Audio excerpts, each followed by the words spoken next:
I don't think everyone is ready to jump in and care for every community of people, or is called to, you know, reach all trans folks in the world.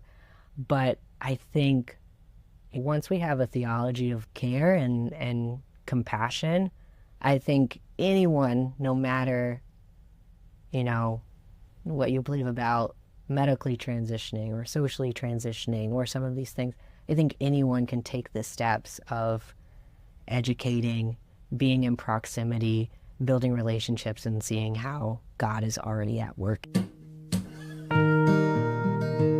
Hello, everyone, and welcome to another episode of New Kinship. It's TJ, and I'm joined with Tyler. Tyler's here as well. Hey, guys. And we're happy to be here with our new friend, Logan Morrison. Logan, you're welcome. Thanks for coming on. Thanks so much for having me. So today, the focus of this episode is going to be on outreach to the transgender community. And Logan had connected with us, and we thought this was an important topic to engage with and talk about more. This is part of, at least from my side, part of this interest in gender that we've been trying to pursue in this past maybe year or so. And we are excited to, just engage this topic more. This will probably come out after our previous episode with Odessa. So there might be some overlap, there might not be. But we are very happy to be here with Logan and talk more about this. So Logan, could we just start? Could you share a bit about your story with us? And then we can go from there. Yeah, I will. It's always hard to know which direction to go. We have so many stories in our life. But my name is Logan. I use he, him pronouns. I currently live in New York City. I did not grow up in any sort of city environment, so it's been a fun change for me. Currently, I do outreach work and ministry with an organization called Kaleidoscope in their particularly trans outreach in the New York City area, as well as community engagement with other nonprofits in the area. Yeah, I identify as trans and came out as trans probably about 2 years ago, very, in the workplace and all those other little details. But it's something that I've been able to process for several years, which has been good and hard and all the things in between. And I think I never thought beyond it being okay, this is going to be okay, but to see it actually produce good fruit and the ability that I can connect with people, and now seeing how God is using that part of my story to be able to give back and share the gospel directly with trans folks who, we can relate to each other a bit. I live with a wonderful, expansive, chosen family of 6 people in a New York City apartment with our 3 dogs. So I live under a basement staircase, so I feel like a bit of a Harry Potter vibe. Yeah, and that's about it. Thank you. Yeah, would you talk a bit more about how you got involved with Kaleidoscope specifically? Yeah. And then also how I don't know if this role was developed or you inherited this role, but this role of reaching out to the transgender community in particular. Yeah. So I have my journey to New York City was not necessarily planned, nor was it due to wonderful circumstances. After college, I spent about 6 years coaching college soccer, and most recently, I was working at a school in upstate New York, came out as trans in that workplace, and unfortunately lost my job in that setting. And it was incredibly hard. It was very, very hard, but I am so thankful because this has happened to me once before, and God has, unbeknownst to me, the year prior, I'd been building up these really wonderful relationships and communities. So when the moment came when I really, really needed it, it was there. And I am forever thankful for that. So lost my job on a Monday, was living in New York by the Wednesday. So just packed up my dog and we drove here. And yeah, the people I live with, Elizabeth, she's one of the co-founders of Kaleidoscope. And so when I came here, I really, was coming from a pretty broken and difficult position. And I didn't know, I didn't want to like emotionally give myself to another job or setting or to people. People had been quite harmful to me, so I was not interested in going that route again. So I'm like, can I just like volunteer? Just let me like fold some chairs or like stuff envelopes. Like I just don't want to talk to anyone, but I need things to do. So yeah, it started out just volunteering with Kaleidoscope. They had a really strong vision for trans initiatives in 2025, a lot in response to just the increased need and conversation around the trans community. So yeah, what started as volunteering turned into a time of just internship and creating what trans outreach and ministry looks like within Kaleidoscope. Officially started support raising and working to come on staff in March of 2025. So I've been on that journey for the last however many months are between now and March. But yeah, so it's a new role. It's kind of like an expansion of the work they already do. Just recognizing that sexuality and gender are really different topics in a lot of ways and very, very different experiences. A lot of people who are gender diverse may not identify as gay. Like they're not like hand in hand. So yeah, the work came about through very unfortunate circumstances, surrounded by like really positive people and places, and like God allowing like new dreams and passions to come to me when I didn't necessarily seek them out myself. Wow, that's a story. Yeah, Definitely a story. it's rough. Sounds Yeah. rough.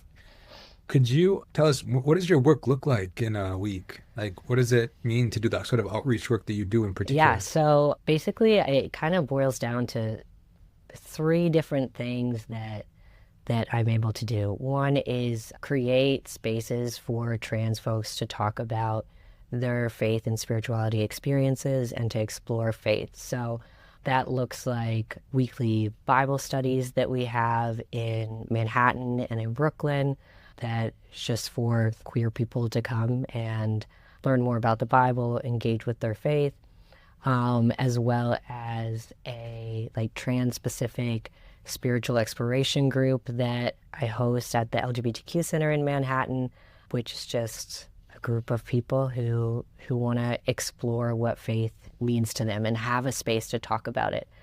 So a lot of like spiritual justice, like making sure that people have the autonomy to seek what God means to them in their life and discover what that is. Because a lot of times as LGBTQ plus people, that is limited. There might not be an open door like for many other people. Secondly is kind of like one-on-one. So earlier today, I met with a trans woman who had attended one of our groups, and she goes to a local college here. And yeah, just building one-on-one connections with people, being in the community, just modeling as closely as possible to how Jesus just formed meaningful relationships with the people he interacted with. And the last main way is a kind of like quote unquote large scale outreach. And so doing a lot of outreach events around Pride Month. So setting up tables, giving out zines, stickers, talking to people as they come by, giving out food. So we actually just recently had a trans prayer march over Trans Awareness Week in light of Trans Day of Remembrance that happened a couple weeks ago.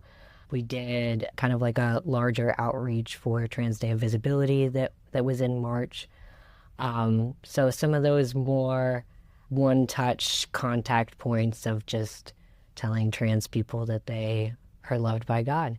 Um, yeah, and I think that's I think that's pretty much what it looks like. It also looks like all the little detail things that, you know, checking in on people and going to going to trans spaces and just getting to know people. So trying to just be in the community. Yeah. Do you mind if I ask a question, TJ? Yeah. And sorry, Logan as well. Yeah. I obviously you're the person who did the question.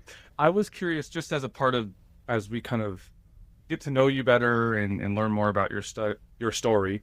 I myself, like when I've been in conversations with gender minorities and stuff, I feel like I've heard different definitions of trans, and so I was curious if you could provide our listeners with like maybe a deeper exploration of what you mean when you use the word trans, and then also how did you come to understand yourself as Yeah, trans? no, I appreciate that question a lot. I'll start with just like the word trans. I gotta say, a couple years ago, I wouldn't have been caught saying the word trans. I was gonna say caught dead saying the word trans, but that sounded a little bit harsh.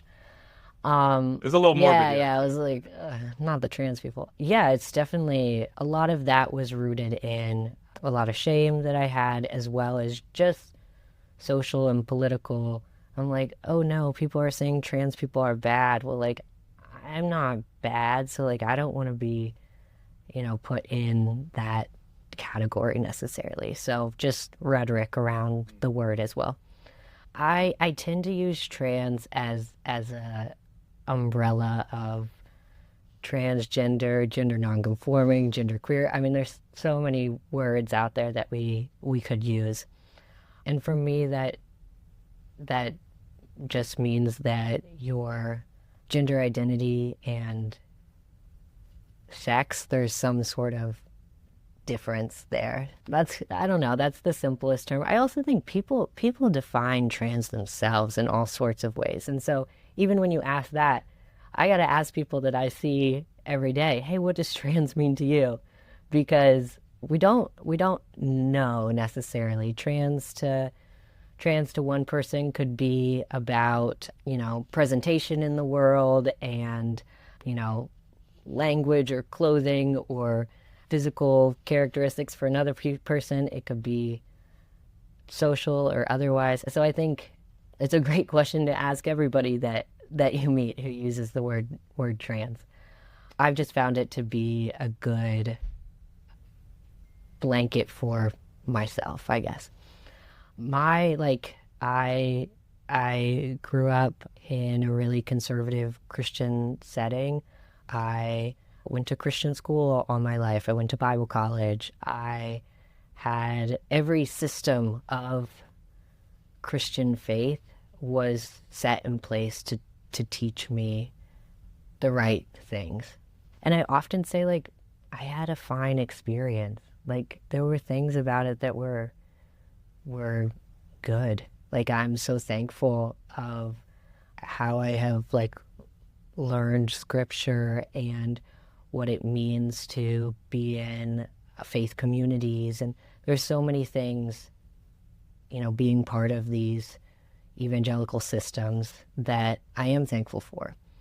But as someone who, first would have identified as gay and was wrestling with gender identity and had a lot of secrets and didn't feel like I could be honest about much anything, there was also that challenge that came along with it. I think for me in my journey, yeah, I wouldn't have identified as trans because I thought it was bad and I didn't want to do anything bad. Like, I'm very much a rule following, nice, kind, just I'm just go with the flow, just want to, not rock the boat at all. So a lot of my understanding of the gospel was doing the best I could to not sin. If I had to choose between sinning and not sinning, I wanted to try to choose not sinning. That was the goal. That's the gospel message. And I found that it took up so much of my time and ability to actually experience what the gospel is, that sorry. One of the Yeah, three that's the dog. dogs. That's the dog. So sorry. Nice. Yeah, so that took up so much space for me of understanding the gospel, because the questions I was asking were not, how can we love God better? How can we love others better? My questions were, is it a sin to have facial hair? And is it a sin to not shave my legs? Is it a sin to dress this way? Is it a sin to wear a binder? Like, these were like the very, very tiny nuances that I had, like, that took up all my space. And like, me figuring out if that was sin or not was the gospel to me. And it was actually through, probably about 3 years ago, I read this book called The Ragamuffin Gospel by Brennan Manning, that I absolutely love and would really suggest to anyone. But there was this part in the book that really expanded my understanding of the gospel and changed my life in many ways. So he talks in the book about the only thing that withholds the gospel message from us is our own indecision. So like the work of the cross is the gospel message, and that is freedom. Like, we get to live in freedom because of the work of the cross, as well as now we're under, this covenant of grace. And the only thing that like really withholds that from ourselves is our own indecision to move in any sort of direction. So I really had to like reason with myself of like, okay, if I make steps to transition, if I, go this way, like, I have the grace of the cross that covers me, and I trust the Holy Spirit to direct me. I have felt what conviction feels like, so I trust that the Holy Spirit is at work in my life. And I found that like stepping in a direction allowed me to experience the freedom of the cross and also the grace that is allowed for us all.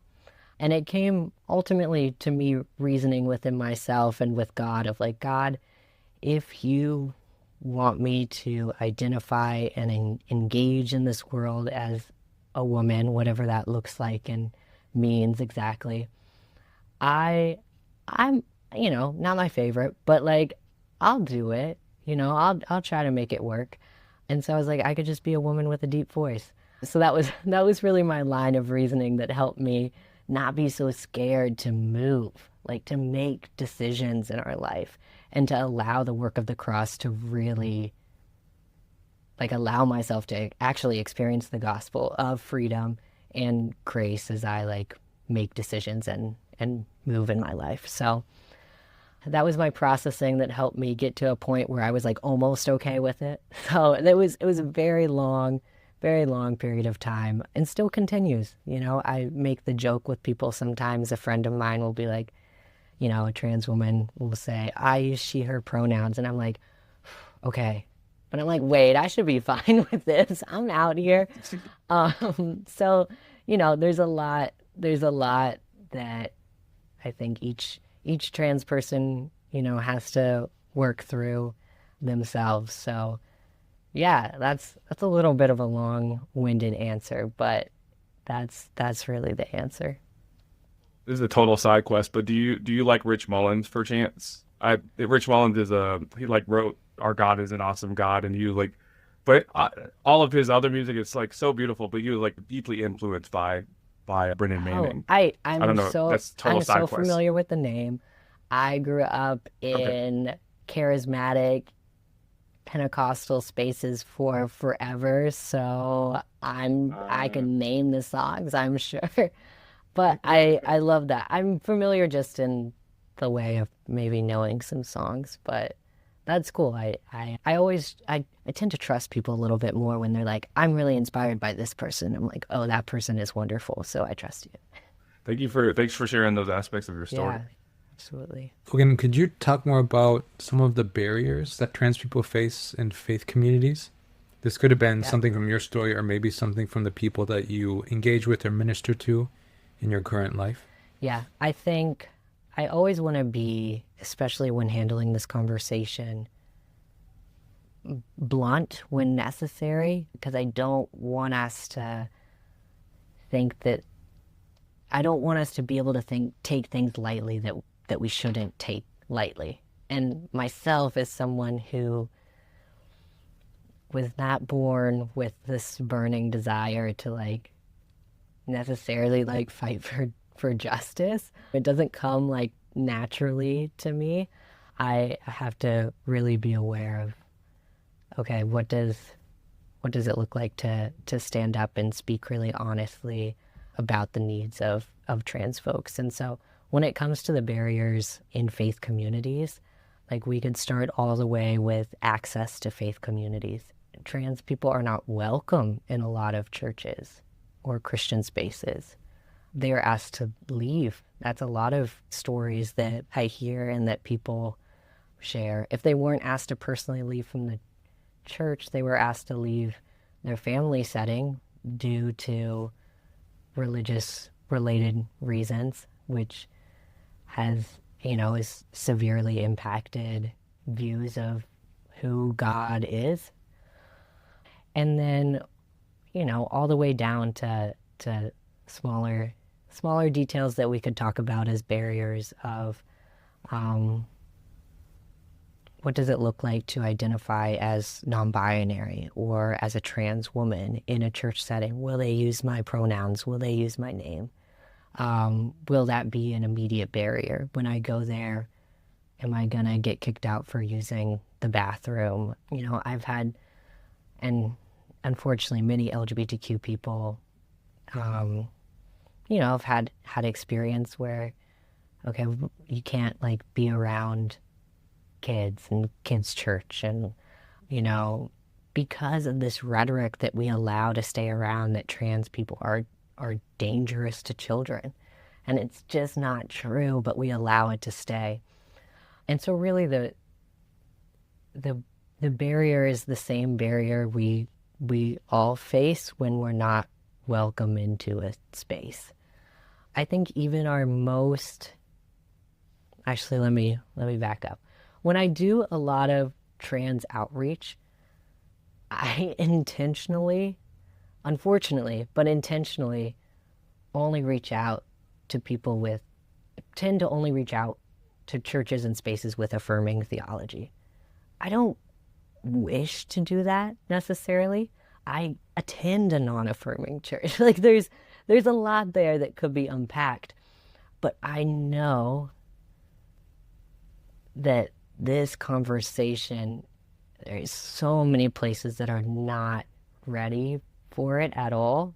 And I find even in our more affirming spaces, the trans conversation is still quite hard. Like they might have a bustling gay community or whatever that looks like, but it still can be a roadblock. I think we all want to see ourselves in spaces that we go.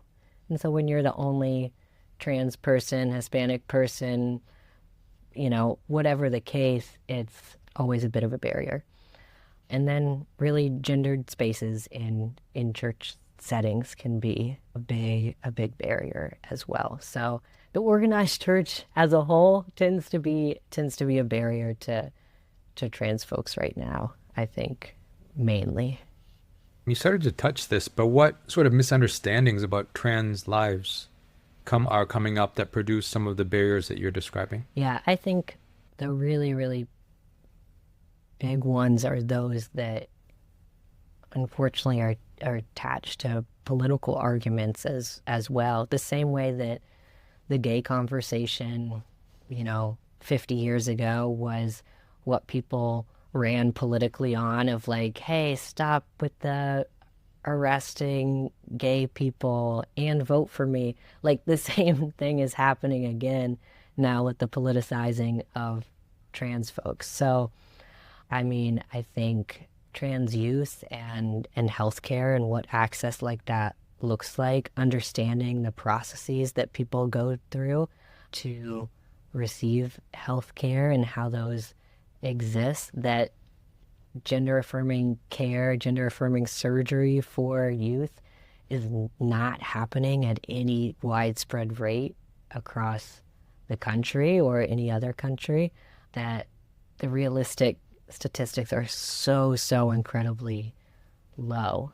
I think the biggest ones are the very unfortunate lie of trans folks are sexual predators or sexually deviant.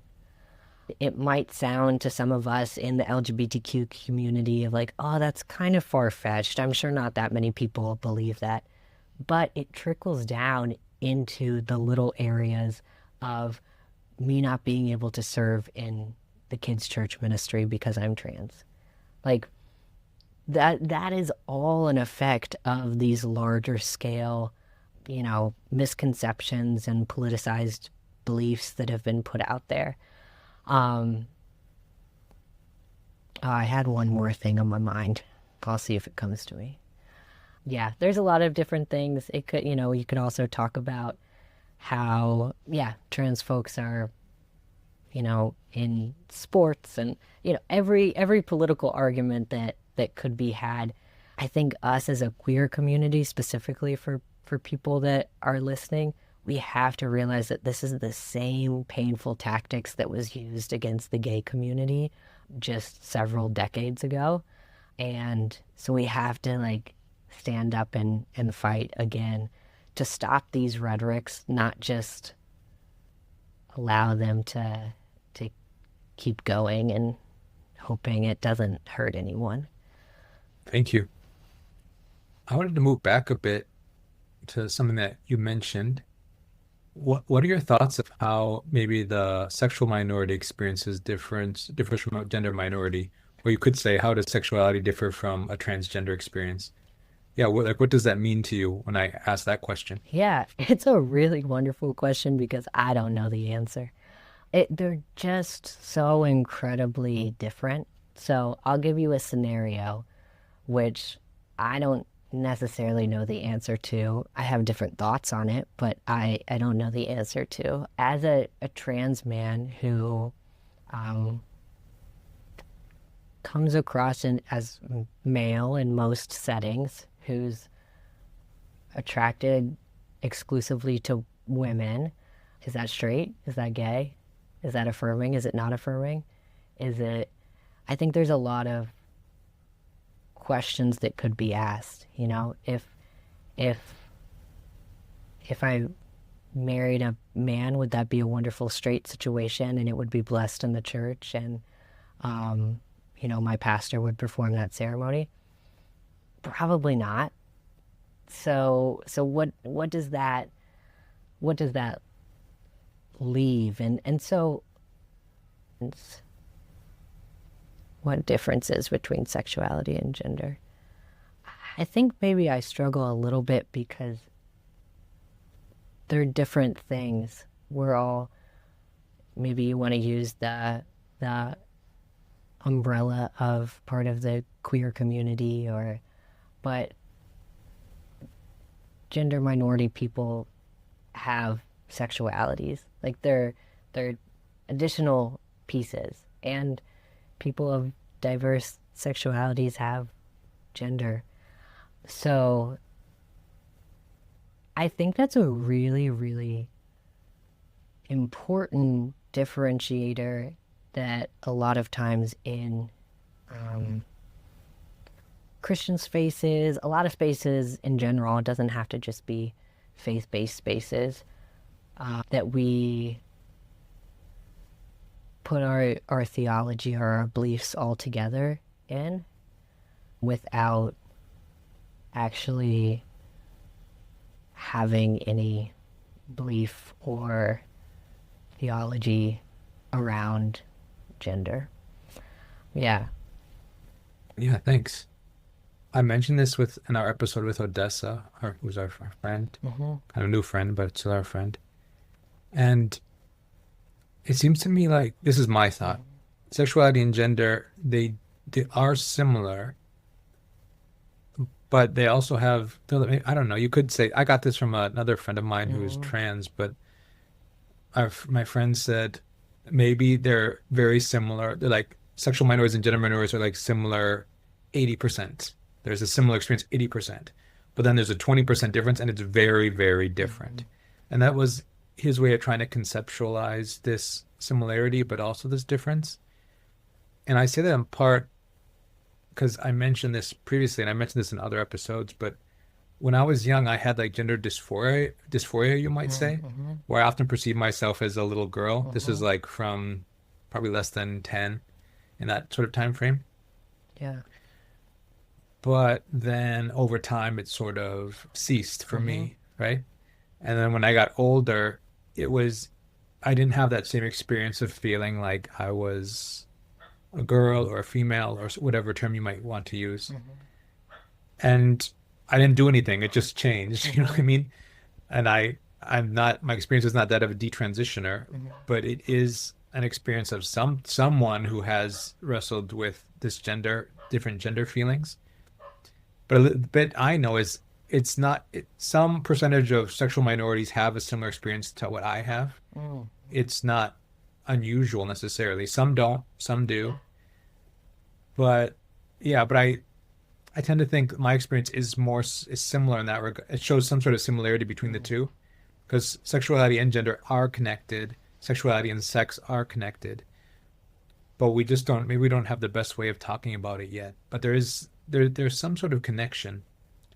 So I'm trying to pull apart I asked that question to pull apart a little bit. How do we think about this difference or this similarity? Yeah, I think So yeah, not. that's kind of the background I of my I question. appreciate you sharing that. Yeah, I think all of us as part of the queer community have had to wrestle with these ideas of, hey, there's something that's expected of me and I'm not achieving that right now. There's this expectation I should be attracted to women. I should want this, but I don't. And maybe even a natural kind of shame that comes along with that of there's something I'm supposed to do that I don't feel that I'm actually able to do. And so I think that's why, one of the reasons why the LGBTQ community is all put together in that space, because we've all, at the least, had that experience of there's something that society would expect from me that is different from how I feel, or different than an experience that I have. Yeah. From a sexual minority perspective, it also seemed to show me that the majority of my male counterparts when I was young, including like all my brothers, they were all attracted towards women. So I seemed to be, and they didn't seem to choose that. So it also seemed to me, it showed as well that my attractions were like different than the large majority of people who my same sex people in my space. So yeah, I don't know. I just wanted to add that to the thing. Yeah, I think It is about societal expectation, but it Yeah. also seems to be about something more. I think I have heard that experience from some folks of, finding out that, okay, I'm attracted to the same sex, or I'm having this experience, so I must be a boy. Like there must be something different here. And I think that is a really legitimate wrestle too. I think that's a question that I've been asked a lot. Like, oh, is it just because you're attracted to women and you're trying to like make it work? And so if you're attracted to women, you need to be a man. I think there's a kind of like a space in that where a lot of people, through their questioning and searching in that area, either come to find that like, hey, that's not actually my experience, or there's something to this, or this is my experience. So yeah, I think, and now that I think about it, I've had many cis friends be like, when I had my first crush, I was like, this can't be right. I must be, and I think that wrestling with, yeah, gender and sexuality do seem to go hand in hand a little bit in that way. Yeah. Heather, do you have any thoughts on this sort of topic? It's okay if you don't, but I feel like I only have more questions. I was curious, Logan, like, did you like, so I'm assuming just from what you said that you experience attractions towards women. Is that Yeah. right? Okay. So like, I'm curious about the process of interpreting that data in your life. Do you know what I'm Yeah. saying? Yeah. Like, because some people interpret that data as, oh, this must mean I'm a lesbian. And then other people, or like bisexual. And then other people seem to interpret that data as, oh, I must be a man. Mhm. You know what I'm saying? So, how did that thought process play out in your own life? How is it that you came to the conclusion that this is transness and not lesbianism? Does that make Yeah, sense? yeah, I think it makes sense. So there was a probably a somewhat extensive period of time where I would have identified as gay. Like I knew before I understood gender that I was attracted to the same sex, and that was scary. I didn't have any representation of, I didn't know the word trans. Like I didn't meet a trans person until I was like a senior in college. I There was no basis of understanding. There were things that I would do that were very, very different than what how a female would experience their body and themselves. But I didn't know what that meant. Like I didn't know anything. So I I think the best way to explain it, because I actually don't know the answer to my closer friends. Sometimes I jokingly slash seriously say that I'm gay, because to them they know what I'm talking about. To someone else, they may be thinking that I am attracted to men because that's what it is. So I think there is that language point of me figuring that out for myself of, I don't consider myself the typical straight man. So there's definitely a lot to like process through there. I think maybe that answered like a third of your question. Yeah, I think people who identify as lesbian or gay are not necessarily experiencing like distress in their physical attributes apart from attraction. I think, yeah, there's a difference between liking women and wanting to be or identifying as a woman.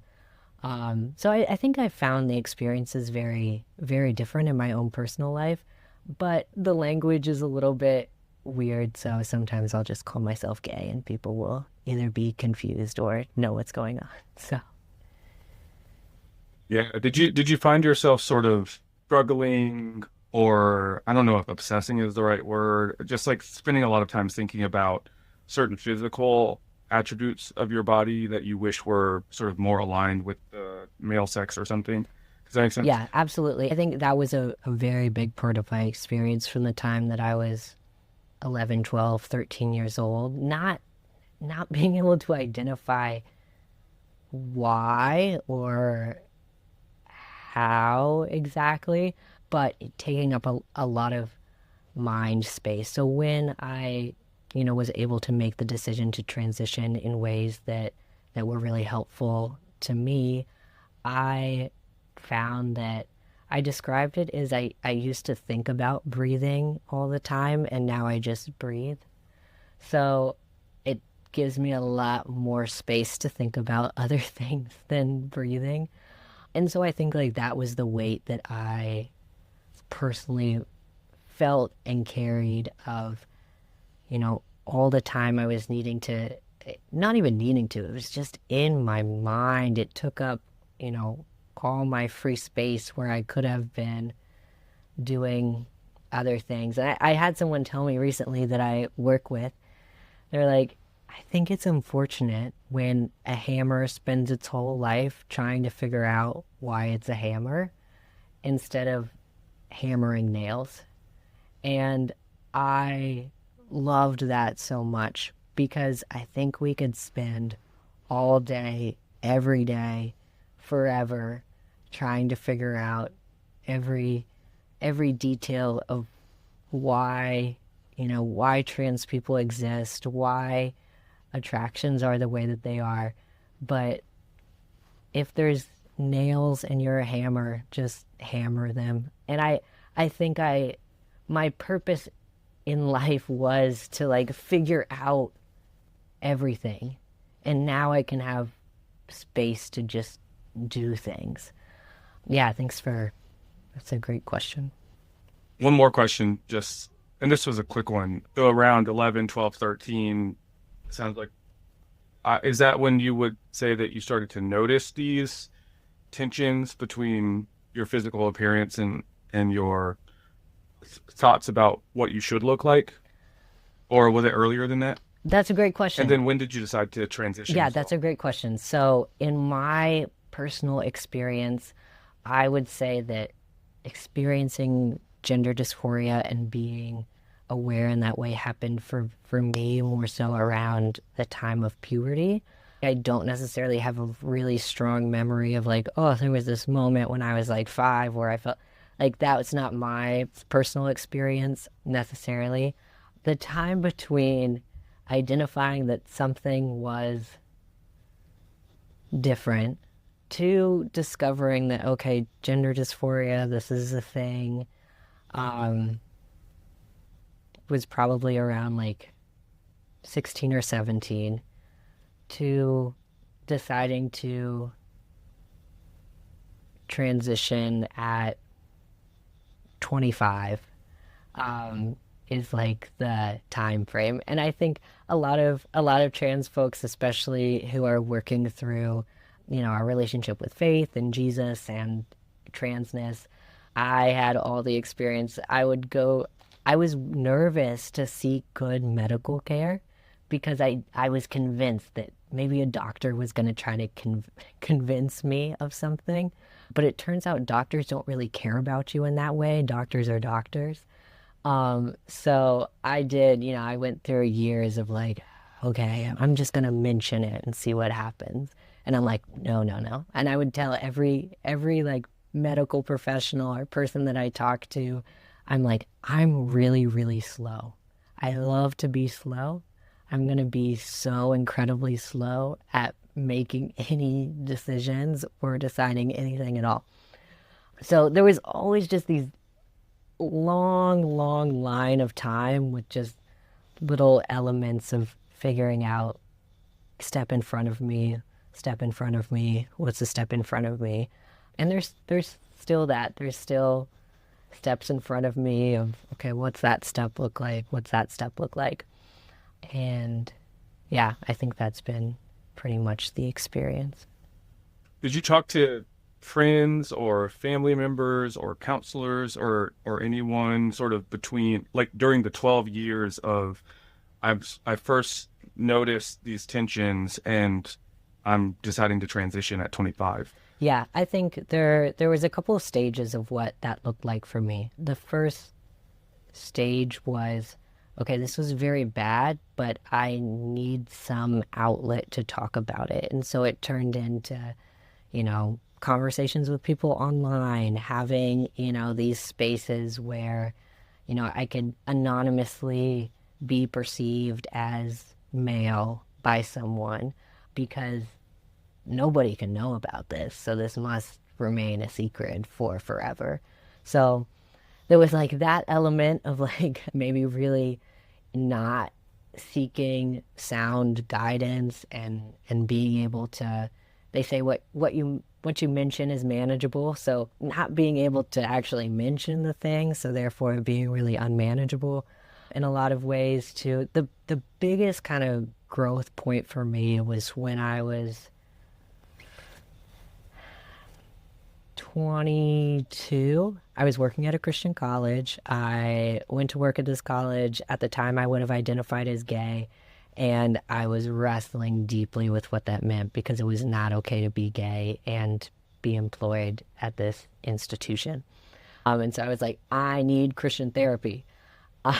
So that's like immediately when I got the job, that's what I sought out. And I'm not someone to like really like shop around. If I see a therapist, I'm like, that sounds good. I'm the same way with like churches or like places I go. Like I just kind of am like, you're a person, great. But it was like the Lord leading me to that person, and that space of someone I could trust with my faith journey, who understood, my Christian walk, and like my theological wrestle at the time was a really, really big aspect of what I needed to work through. And then being able to have conversations that I never thought that I would have about gender with that therapist, who I still see to this day. Shout out. Actually, I hope she never hears this in her whole life. That would be my worst nightmare ever. I don't want my therapist to know a thing about me, but I pay her every week to know things about me. It's rough. It's rough. That was huge. I mean, huge. Like, Jesus, incredible therapist. I have a really, really difficult relationship with my family surrounding gender identity, that currently has kind of left me in a bit of an estranged space. And so conversations with my family have been limited and difficult, and need a lot of prayer and support and healing to continue to kind of reconcile and work through those things. So, but I did have some wonderful friends who like taught me what the gospel really was, and therapy, good people in my life. So there was definitely a slow process of like what it looked like to either bring myself into the light or bring community in with me to wherever I was at. Yeah, it seems like, we were just asking the question about the barriers to like faith or experiencing community for trans people. I mean, just you sharing about like first experiencing dysphoria at 11 or 12, and then not being able to like come out to people, maybe even just a counselor, till 22. Like, that's 11 years of feeling not really known by the people around you. And I would just find that incredible. I mean, there are probably similarities with sexuality, like the first time a person experiences same-sex attractions to the first time that they come out to a safe person in community. It's just like all of that time experiencing isolation or not being known or not having access to like God's love as mediated through other people, because I find it difficult to allow myself to be known in my community. I could imagine that being a tremendous barrier to face for anybody. Yeah, absolutely. Absolutely. And I think the more we can create spaces of open dialogue around faith for trans folks, the earlier we can do that, the smaller that time frame becomes. For me, it wasn't necessarily just secrecy. I struggled with addiction during that time, seeking validation from women that I was attracted to try to make me feel like I was a man.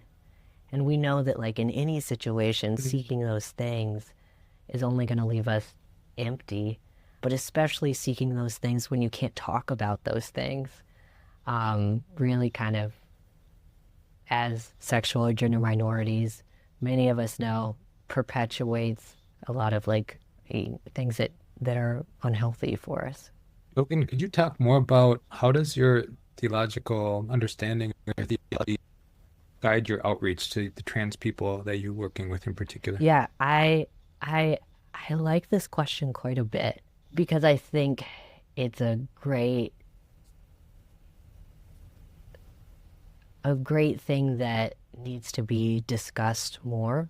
My theology informs outreach and care for trans folks the same way it informs my care for any person. Like, it's a theology of love and compassion and mercy. And, when my theology of whether someone should get top surgery or someone should say they, them, pales in comparison to the theology of compassion and what it means to experience the love of God. And it's really important to me that we never ever stop at that point. Like, what a limiting space that we've put trans folks and queer folks in, of what is the belief on this one subject, when there's so much more out there. The gospel message is so much larger than that one thing. So for me, that looks like I trust the Holy Spirit and his indwelling in my life and his indwelling in others' lives. And my job is to, like it says in Isaiah, like, share the good news of the gospel, which is freedom for the prisoner, restoring sight to the blind, declaring the year of the Lord's favor that has come. And that's the message of hope that people need to hear. Theology of gender doesn't necessarily inform those ways that I'm able to connect with folks. Thank you. Yeah, understood. It's a interesting posture. I appreciate you sharing. Let's jump to, we'd love to get some of your insights from your perspective on practical steps for how Christians can better engage trans people. So, for example, what would be some of the first steps that you'd recommend a Christian take to support trans people? And maybe that could be interpersonally, that could be socially. Yeah, I don't know what you might have to say. Yeah, I think some of the great steps to take at first is self-educating and finding some good materials that exist out there. Asking, for materials. Actually, just Googling. You could probably find some good stuff on what to look for through a nice Google search. But I think just doing a little bit of education and understanding what, some sort of basis around the trans experience to inform yourself, I think, is an amazing step. Secondly, meeting trans people. I think I have this strange luxury now of doing trans ministry and living in New York City, where I'm like, man, I need more cis friends.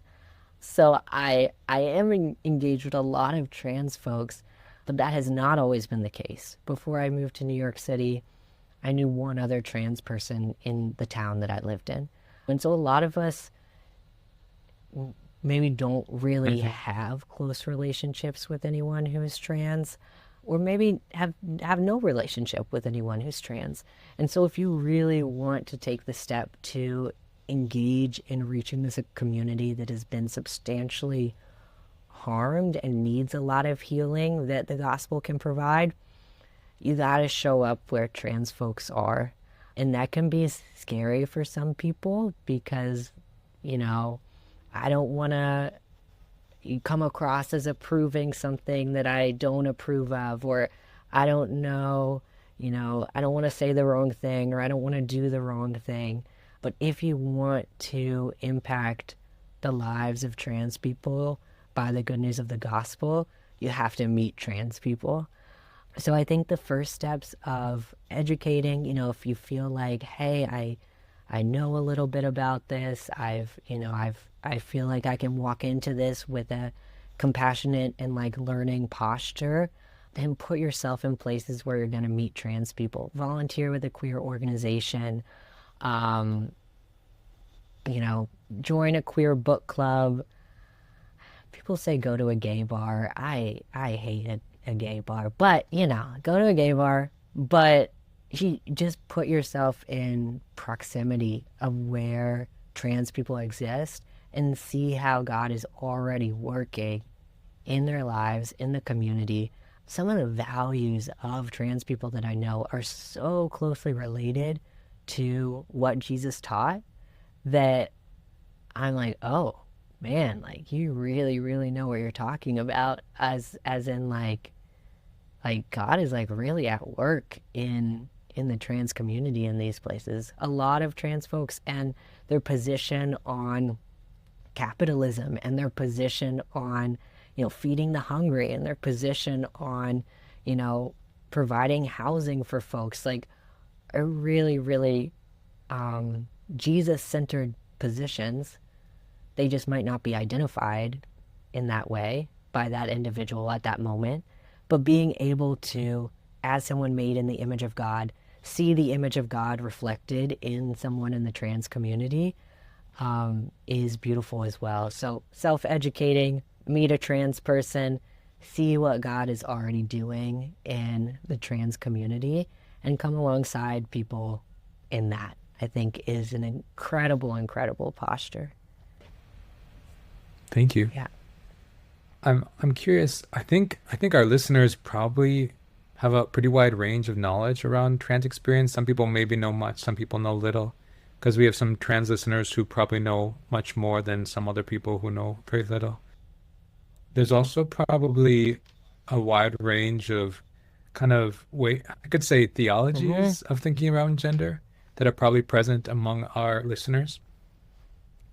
Would your advice be the same that you just gave for people who want to take first steps to support trans people? If you're talking to someone who's not sure how they think theologically around gender or trans topics, or have pretty significant concerns around ethics of transition, would your advice be the same or would it be different? That's a really great question. It would be the same, except if you feel that you are not someone who can engage in the trans community as a Christian without harming the trans community, maybe it's not the community for you to reach out to, and that's okay. So I think if you are so conflicted by using pronouns, or you are so conflicted and you need to find an answer to some of these things before you step forward in outreach, then do those things. And if you can't come to a conclusion that is going to allow you to experience the gospel when you share it, then there are amazing communities out there that maybe your values and like where you're at and what your passions are when it comes to reaching out maybe align better with at the time. And I think that's okay. I think, we shouldn't, I don't think everyone is ready to jump in and care for every community of people, or is called to, reach all trans folks in the world. But I think, once we have a theology of like care and compassion, I think anyone, no matter, what you believe about medically transitioning or socially transitioning or some of these things, I think anyone can take the steps of educating, being in proximity, building relationships, and seeing how God is already at work in the community. And if you don't think you're ready for that first step, then there may be another ministry space that would be better for where you're at. Thank you. I want to move towards wrapping up, but a couple more questions. What gives you hope in this work right now, the work that you're doing of outreach in this current context where you are Yeah, at? I think there's two main things. One of them is huge, and I actually didn't really know what to do with. Some trans people have not had poor experiences with the gospel message, and that is incredible.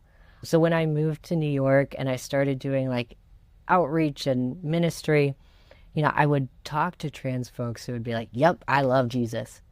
And there wasn't necessarily this wrestle between, can I love Jesus, can I be trans? There wasn't as much shame around it as even what I felt that I needed to wrestle through. And I actually had to watch myself and make sure that I wasn't accidentally perpetuating my own process of reconciliation in my faith and gender onto other people who don't have that same wrestling point. And that was very life-giving to me and continues to give me a lot of hope of some people do not identify the church and some of the harm that has occurred with the gospel message and who Jesus is, and have not had to wrestle through that shame, maybe because they didn't grow up in an organized faith community. And so they're coming with a pretty fresh slate of like, oh, you're telling me that Jesus loves me? Cool, sounds good. Like there's maybe not quite as much to unpack at times. And I'm so encouraged by that in many ways. So that's like really wonderful to see. And I think secondly, I'm like I mentioned a little bit before, like I'm encouraged by the values of so many within the trans community, because I often say it's like, we're so close. Like, when people are so close, you're like, oh, you almost got it. Because here trans folks are housing the unhoused, feeding the poor, knowing how to, reach out to those in need. Like the amount of mutual aid that trans people provide for each other is incredible. And so I'm like, oh, if we almost got it. We have so much of the background. This community has so many pieces in it of expanded family and taking in those who have been rejected and like all these things. It's just like whispering like, hey, that's what Jesus is like. And like people connect those dots and see what that, kind of have that realization. So I think there's so much in the gender minority community, queer community overall, that like we know how to do community care really well. And that is such a reflection of Jesus that gives me so much hope of like, oh, we're right on our way to really experiencing the fullness of the good news of the gospel. Thank you. A final question. Do you have a word of encouragement to any of our trans listeners right now? Yeah, there's so many words that I could say. I